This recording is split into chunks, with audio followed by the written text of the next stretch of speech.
Jammu Kashmir union territory के अंदर 55 सरकारी मुलाजमीन को अब तक नौकरियों से निकाला गया है और ये इंतज़ामी ने जो कार्रवाइयाँ की हैं, ये मिलिटेंसी मुखालिफ कार्रवाइयाँ जब चल रही थी तो फिर केसेस को खंगालते हुए सरकार इस नतीजे पर पहुंची कि जम्मू कश्मीर सर्विसेज एक्ट जो है या सिविल सर्विसेज एक्ट की कभी कभार हवाला दिया जाता है, गवर्नमेंट रूल्स एक्ट की बात की जाती है, मुख्तलिफ शिकों के तहत कार्रवाई, लेकिन आर्टिकल 311 के हिसाब से पर्टिकुलरली ये जो कार्रवाइयाँ अब तक अंजाम दी गई हैं, इसमें सबसे ख़ास बात कि मिल्टन टू के मुआवनीन बताकर कई लोगों को, यानी लॉजिस्टिक सपोर्ट भी कई लोग प्रोवाइड करते थे, इस इल्ज़ाम में बाहर गए। स्टेट और गवर्नमेंट इदारों के ख़िलाफ़ काम कर रहे थे, या फिर इनमें बेशतर मुलाजमीन मुबैना तौर पर जो रियासत और मुल्क मुखालिफ या दुश्मनों के साथ हाथ से हाथ, कंधे से कंधा, पैर से पैर मिलाकर काम कर रहे थे। 55 मुलाजमीन को ऐसे निकाल दिया गया है।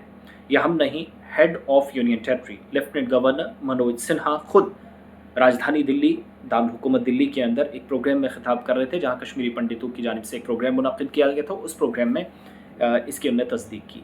अब दो चीज़ें यहाँ समझने वाली हैं। इनमें कौन से मुलाजमीन हैं? एजुकेशन डिपार्टमेंट के हैं। आपको याद होगा कि कश्मीर यूनिवर्सिटी के अंदर इंक्लूडिंग आई थिंक एक सीनियर ऑफिसर थे, पीओ थे या क्या, अगर मैं गलत नहीं हूँ तो।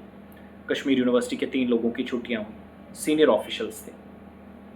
इसी तरीके से आपको याद होगा कि जम्मू कश्मीर के अंदर हेल्थ डिपार्टमेंट के अंदर काम करने वाले लोग, और यहाँ तक कि कई पुलिस एहलकार जिनको वक्त से पहले रिटायर किया गया। अब इनके पास कोई ऑप्शन भी नहीं था कि ये अदालतों में जाते, लेकिन हर डिपार्टमेंट के अंदर इस तरह की खामियां पाई गई बकौल गवर्नमेंट की। गवर्नमेंट का वर्जन है, हमारा नहीं। तो अब सरकार ने पिछले 2 वर्षों में, 2 सालों में क्या काम किया। अप्रैल 2021 से जो कार्रवाइयाँ शुरू हुई थी, आप सबको ये बताना ज़रूरी है कि 2021 अप्रैल से बातें चल रही थी, लेकिन अप्रैल 2022 में पहली बार बात सामने आई, जब सबसे पहले सरकार ने 4 मुलाजमीन की छुट्टी की, जिनमें हमने देखा कि मुख्तलिफ डिपार्टमेंट्स के लोगों का नाम सामने आया, और उसके बाद एक तरह से बहुत सारी चीज़ें जो है मुलाजमीन पर कदगनी भी लगी। फिर सोशल मीडिया वाली बात आई कि इस तरीके से पोस्ट नहीं करना चाहिए। बहरहाल जो लेफ्टिनेंट गवर्नर ने बात कही है वो मैंने आपके सामने रखी है, और सबसे इम्पॉर्टेंट चीज़ इसमें क्या है, जो सरकार बता रही है कि आर्टिकल 311 के तहत कार्रवाई जारी रहेगी। हर जगह कोई ना कोई ऐसा मौजूद है बतौर मिलिटेंट मुआविन या जम्मू कश्मीर के अंदर ऐसे कोई काम कर रहा है जो मुख्तलिफ सूबों के अंदर, मुख्तलिफ हिस्सों के अंदर ख़तरा स्टेट के लिए, यूनियन टेरिटरी, या जब सिक्योरिटी परसेप्शन की बात होती है, at that point of time सरकार उनको छुट्टी करने का सोचती है। तो ये वो सारा सिलसिला है।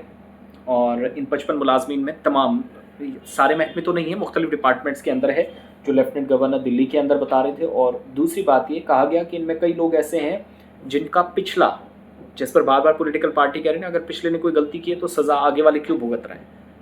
तो उस सिलसिले में भी किसी का दादा, किसी का मामा, कोई मिलिटेंट के किसी ग्रुप के साथ, और कई लोग जिनने वापस सरेंडर आकर किया, कौमी धारे में आए, मेन स्ट्रीम में आए, उनके साथियों के खिलाफ भी कार्रवाई हुई। तो ये लेफ्टिनेंट गवर्नर का स्टेटमेंट है, जिसकी डिटेल्स मैंने सामने रखी। बहुत सारे लोगों ने पूछा था कितने लोगों की छुट्टियां हुई हैं, तो अभी भी जानकारी है कि 30 के आसपास और लोग रडार पर हैं। मुमकिन है बहुत जल्द आपके सामने कोई ऑर्डर्स आ जाए।